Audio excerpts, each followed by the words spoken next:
Did you know there are 7 video games based on the movie E.T.? One became famous, but the others were forgotten. Speaking of forgotten, I have done reviews on all 7 of those games many years ago on my other channel, and they kind of fell into the abyss of YouTube. But I have resurrected them, remastered them, and stitched them together for you to watch today. For those of you who like Easter eggs in your video games, I have hidden an Ouya in each of the 7 reviews. So keep your eye out for that. It's going to be hard for you to find all 7 of them because I feel like I've hidden them quite cleverly, but we'll see how it goes. Now, the video quality of the gameplay footage in these reviews is quite dated, and I wasn't able to make it look any better. This video might be better viewed if you're watching it on the phone instead of like a large 4K TV. I did remaster the audio, but keep in mind that I sounded quite differently back then and my style was different. And lastly, I just want to say that this is one of 2 E.T. related videos I'll be launching on this channel. The other one is going to be about E.T. on the 2600 and how it's the most unfairly treated game in history, in my opinion. So let's watch those reviews.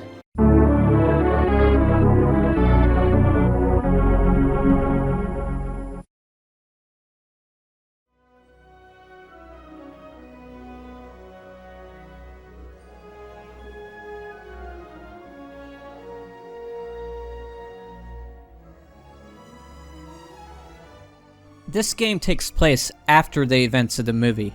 E.T. now has to save the universe by collecting plant specimens from various planets. The game and manual do not elaborate on how collecting plants saves the universe, but I guess we can fill in the blanks ourselves.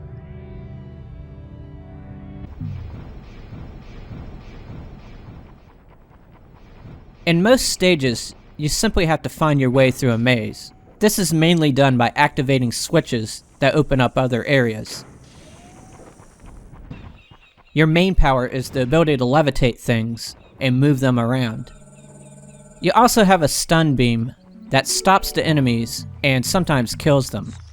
Every once in a while, you'll enter a boss stage where you'll have to perform a task, like helping this leader assemble his throne.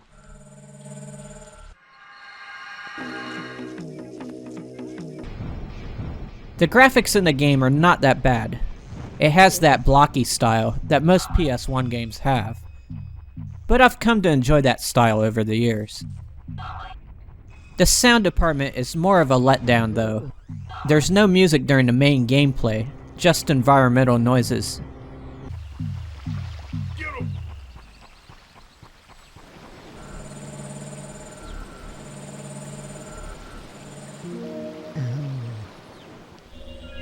At the title screen, a brief orchestral sample is played, which appears to be directly from the movie soundtrack. It would have been nice to hear it during the gameplay as well. The game's biggest flaw though, is that the play mechanics are out of whack.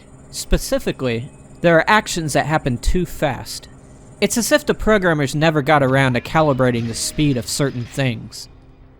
The springboards bounce you around too fast. During the ice stages, the sliding happens too fast. The camera struggles to keep up sometimes. Worst of all though, is that the enemies move with the same type of quickness. They lunge at you from out of nowhere, delivering cheap hit after cheap hit.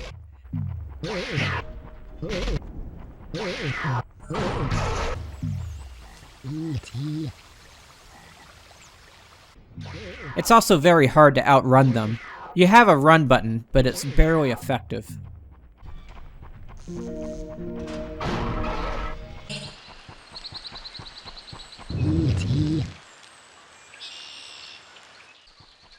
There are sections of the mazes that lead to extra flowers and 1-ups. But due to the deadliness of the enemies, you're better off if you just find the exit as soon as possible. The cheap hits basically penalize you if you try to explore, which is never a good thing in a video game. Even though the levels don't look bad, their overall design is primitive. For example, to open this door, I simply get the key that's a couple inches away from it. It seems kind of pointless. One last thing I should point out is that the game fails to make sense sometimes. For one thing, there's a point in the game where E.T. heads back to Earth, where he must build a communicator and phone home. I don't see why he would have to phone home if he's already using a ship to travel from planet to planet. So he doesn't need to be rescued. It's also weird how there's sheep on one of the planets, and during one of the boss battles, you have to use those sheep to destroy a snow monster. The game has bizarre sound effects as well.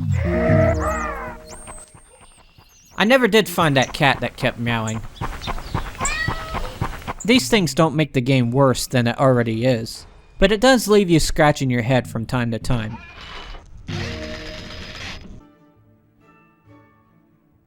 With some fine-tuning, Interplanetary Mission could have been a fun experience. But instead we are left with a game whose play mechanics are too out of whack to be enjoyed.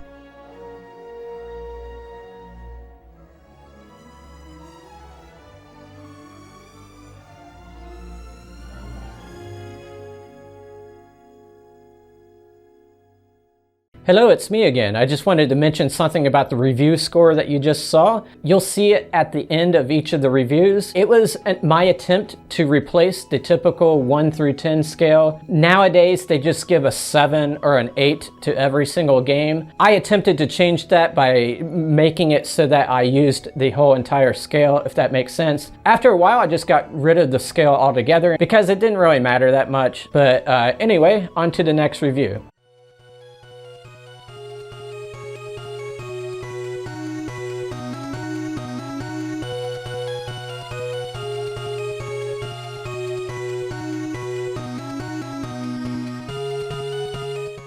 It has the exact same name as the well-known Atari 2600 game, but it's not a remake.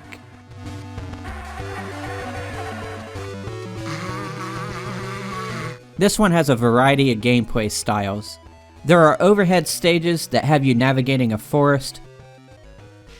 There are bicycle stages that have you going through an obstacle course. And there's one stage where you build a transmitter piece by piece.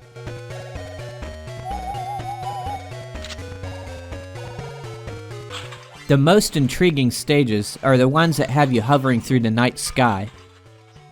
You have to keep from colliding with the trees, buildings, and utility poles. To do so, you have to constantly shift between the foreground, middle ground, and background. It's a pretty cool concept.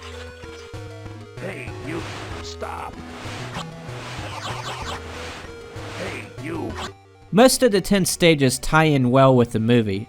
For example, in one of them, you have to rescue E.T. from the government, who has him under quarantine at Elliot's house. Just like in the movie, things around the house are covered with plastic. But since this is a video game, the house is now a gigantic maze. Stop.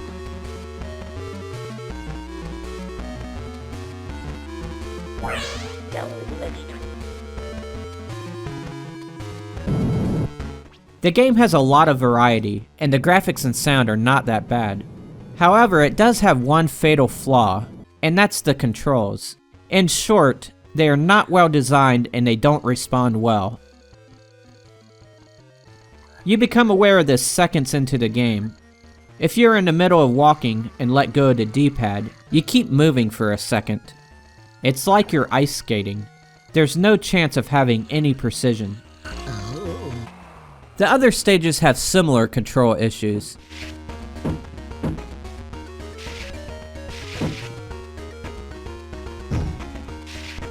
In the end, I can only recommend E.T. for the hardcore Game Boy Advance users. Everybody else should avoid this game and allow E.T. to find his own way home.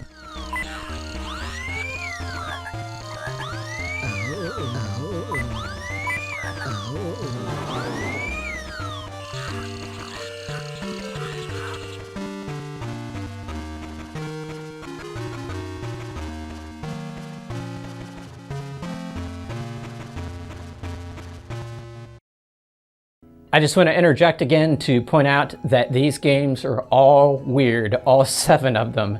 And I don't know why that is, but this next one is the weirdest of them all.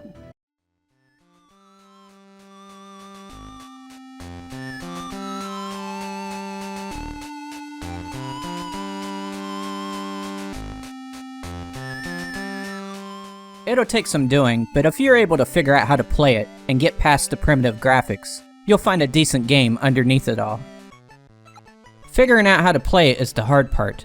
Since it was released during the final year of support for the Game Boy Color, there's hardly any information available about it. Even with the manual and the in-game explanations, it still took me a couple of days to figure out how to play successfully. You have to breed new species of plants by crossbreeding. Each plant that's produced has its own characteristics. Most of the attributes don't matter, such as the plant's dancing ability, but the letter designations for each plant indicated here are important. Each plant has its own unique combination of the letters I, S, H, M, L, and F. For example, crossbreeding an I plant with an L plant creates a new plant with the characteristic IL. Essentially, the goal is to fill this entire screen with seeds by breeding every combination of the 6 letters. It's one gigantic logic puzzle, and using pencil and paper definitely helps the process. You'll find your first seeds by visiting planets, but in order to crossbreed plants, you'll use the garden aboard the ship. You'll have to dig a couple holes, drop 2 different seeds in, then water and compost. While they grow over the span of a few minutes, you'll have to guard them against the space slug, which is a pet. You can nudge them, block them with rocks, or get them eating the weeds in the garden. He sometimes poops, which can be used as compost. When your plants bloom, a bee will eventually come by. If both plants are visited by it within a short period of time, it cross-pollinates them, leaving behind a new seed.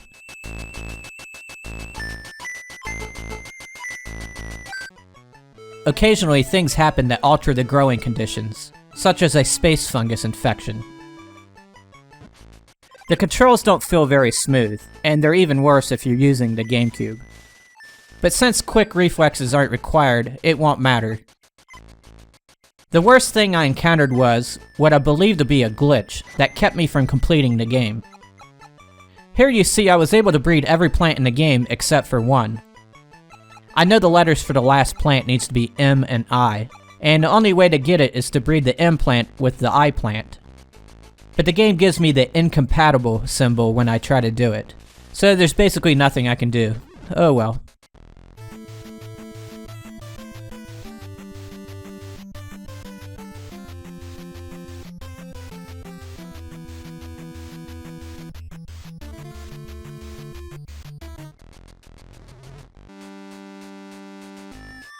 It may not be a technical masterpiece, but Cosmic Garden is the most interesting of the ET games.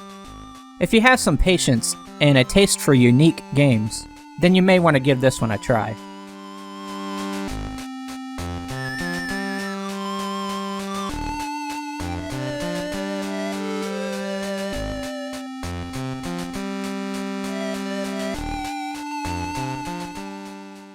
I just wanted to take a minute to express my appreciation for my Patreon members. You'll see some of their messages at the bottom. 2 of the tiers get to put personal messages at the bottom of the video, and that's what you're seeing right now. The Patreon is keeping this channel stabilized through the ups and downs I'm experiencing. Once again, I appreciate the help.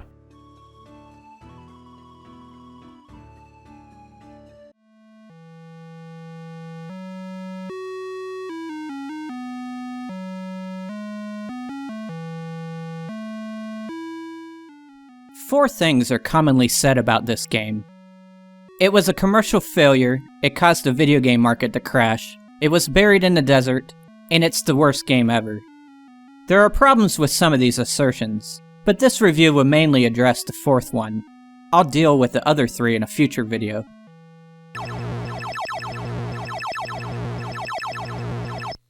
So is ET the worst game ever? The majority of people on the internet seem to think so. It's almost become a badge of honor to say that it is. But let's put things into perspective. E.T. is an early 1980s game, and part of the Atari 2600 library. It is only one generation beyond Pong. It's an era of limited colors, blocky graphics, and bleeps and bloops for sound. Is E.T. really that different from the games of the time? By some technical measures, E.T. holds up quite well compared to other Atari 2600 games. It has an ending, multiple gameplay screens, a title screen with music, and a hidden Easter egg. Many 2600 games did not have some of these things. In fact, a lot of them didn't have any of these. Even though the game sold well, it didn't meet expectations, and reportedly, a lot of people were returning it to the store. So why did it not go over so well? I believe the answer to that lies in my own experience from the time. I was very young back then, and loved playing the 2600. I was given E.T. around the time it came out, but when I started playing it, I was perplexed. I had no idea what I was supposed to do. I ended up aimlessly walking around the game. Luckily though, I had an older brother who read the manual for me and told me how to play it. From then on, I enjoyed the game and played it just as much as my other Atari games. It was a complex game. The gameplay is based around symbols that appear at the top of the screen as you walk around. I'm not going to explain every single detail, but basically, you have to use these symbols to find phone parts, evade the enemies, and call your ship to come pick you up.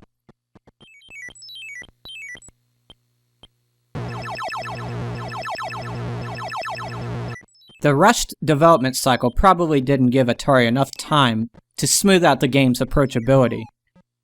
They knew it was complex, so they included a hint booklet along with the regular instructions. However, the majority of Atari 2600 games at the time did not require a hint booklet. You could learn how to play them in less than a minute. If there was a spaceship, you shoot. If there was a road, you crossed it. If there were bricks, you busted through them. Of course, calling E.T. complex seems laughable today. But at the time, the average gamer was much younger, and E.T. was a brand that appealed to the youngest of the young. I bet the majority of people returning the game to the store were parents whose children could not grasp the concept of the game. It's just a theory, but I think it's a reasonable one. One of the main things that makes the game the subject of ridicule, though, is an alleged burial of surplus games. I'll deal with the accuracy of that story in a future video, but basically, if a product is perceived to have been thrown away like trash, its reputation is going to take a hit. Regardless of where they ended up, Atari produced too many copies, and whenever there's too many of something, it affects our perceived value of it. So what if the situation was flipped? What if Atari made E.T. a limited edition game at the time, and only did a limited print run? No doubt its value to collectors would be sky high, and psychologically, it would probably be perceived as a decent game, maybe even a good game. I don't want to oversell my case though. Compared to the games we have available to us today, E.T. is a mediocre experience, and my rating will reflect that. The overall point I'm trying to make though is that it's not the worst game ever, and the negativity surrounding it is very overblown. It's best to just ignore the popular opinion, and even ignore the minority opinion like mine, and just give the game a try yourself. You'll be better served if you take the time to learn how to play it though. Despite the issues surrounding E.T. for the 2600, it was not the last time we'd see E.T. in a video game. In fact, the series was just getting started.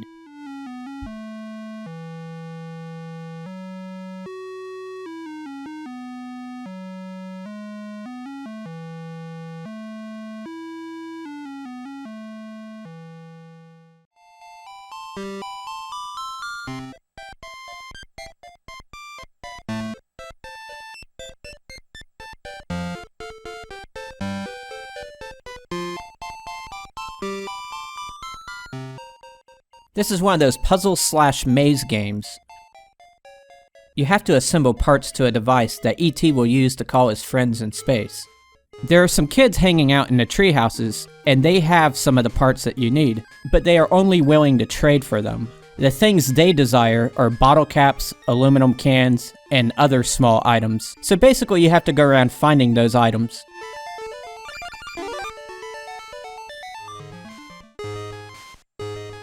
You guide Elliot and E.T. around in an overworld until you enter a structure, or touch one of the giant bottle caps.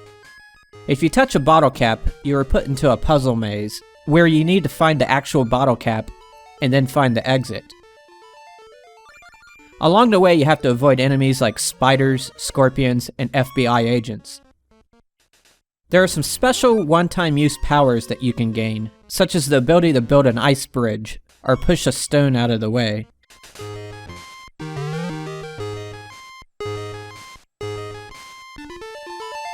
In larger structures, Elliot and E.T. have to work together to solve the maze. You could switch between the two at any time. Since Elliot is stronger, he can leap over small walls and push stones. But he cannot collect the one-time use powers that E.T. uses. Once you find enough items to trade, another portion of the overworld will be unlocked. The developers probably could have left out the overworld, since it's just a glorified way of selecting which puzzle you want. Music-wise, there are only a handful of tunes. They are primitive, but set the right mood for problem solving.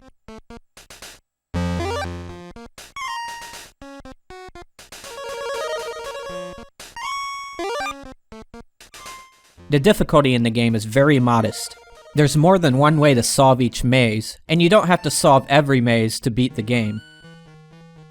Don't get me wrong though, a lot of these puzzles did challenge my brain. It's just that I've seen harder puzzle games before. Since you can save at any time, it's perfect for playing in short bursts. However, I found that whenever I played for more than a half hour, I got bored. I always had the urge to come back though. It's not a graphical powerhouse, but Escape from Planet Earth does supply a good amount of strategy-based gameplay. People who enjoy these types of games should give it a try.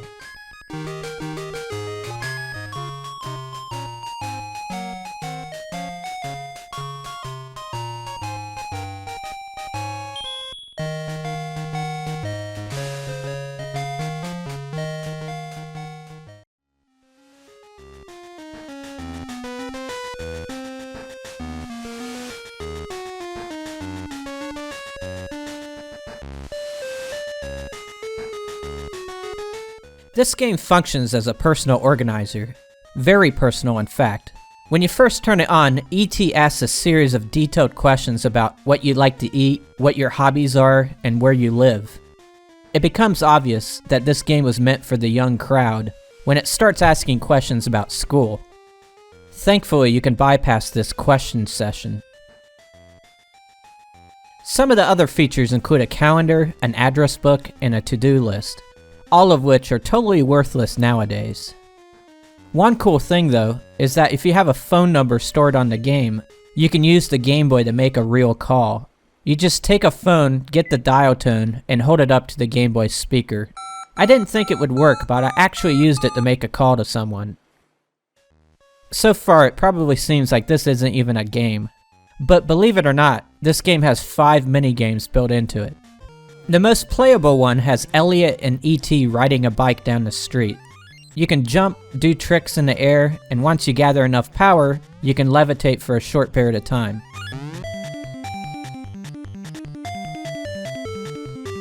Cluttering up the roads are obstacles to avoid and ramps to jump. There are strips you can pass over for a boost of speed, but beware, the programmers have the habit of placing things right in front of them. I played this minigame for a long period of time, but the stages kept on coming, so I have no idea if there's even an ending to it. Either way, the game is very repetitive, and functions only as a mindless diversion. There's a trivia game as well. You can choose ET trivia or space trivia. Unless the movie is fresh in your mind, you'll probably choose space trivia. Most of the questions are about basic astronomy, but a few questions are way too hard for a game intended for kids.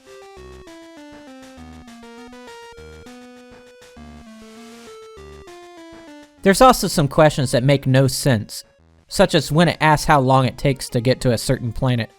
Obviously, it would depend on how fast you are traveling. There were also times when it didn't even ask a question, but still required a response. You can tell that they just slopped this trivia game together. The other mini-games aren't that much to comment on. There's a word scramble game, a slide puzzle game that's hard on the eyes, and a matching game that plays like the classic board game Memory. Earning points in the minigames does allow you to unlock movie images, which gives you a reason to keep playing the mediocre games, but it takes so many points to unlock each image that it's not worth the time. The images aren't that impressive to look at anyway. There's also a virtual pet. It's good for a couple of giggles, but it gets boring after a few minutes. Digital Companion bills itself as a personal organizer, but it isn't very useful today, and probably never was. Don't waste your time on it.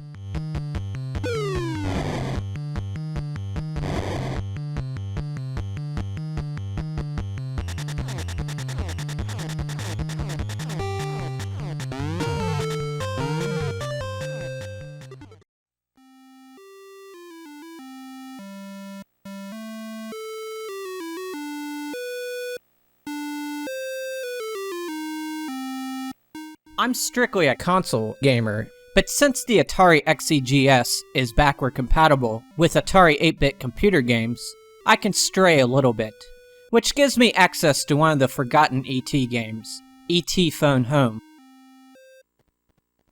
After playing through it, I can understand why it's been forgotten. It's not a fun game.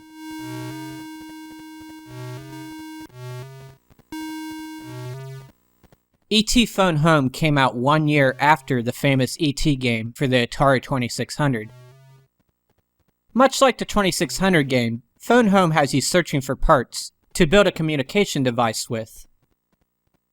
For most of the game, you play as Elliot. E.T. tells you what objects he needs and what color they have to be. Then you set out looking for each one. You know you're close to an item when you hear a loud, piercing noise. You have to pick the item up and carry it back to the house.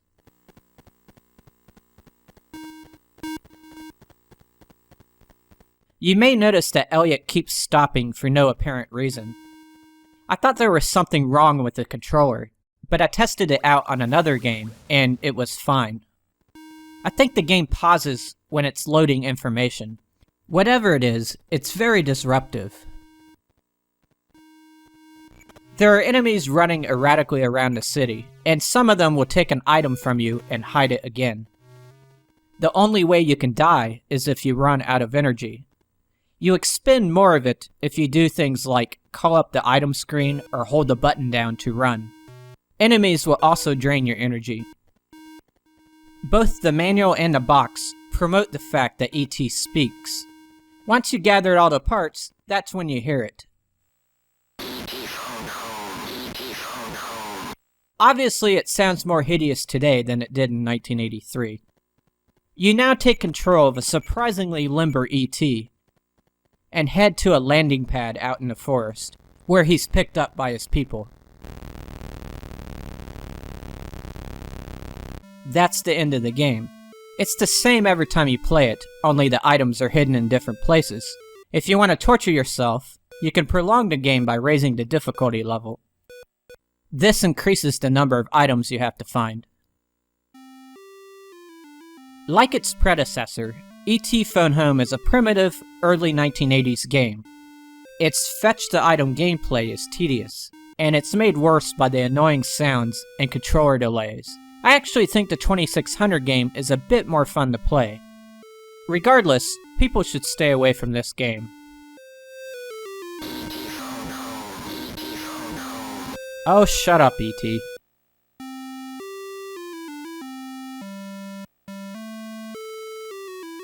I know those reviews were old, but hopefully you enjoyed them. I recommend you watch this video up in the corner, which is another video about E.T. and how the 2600 E.T. is the most unfairly treated game ever. May your games make you happy and smart, and may people respect you for playing them. So long, everybody.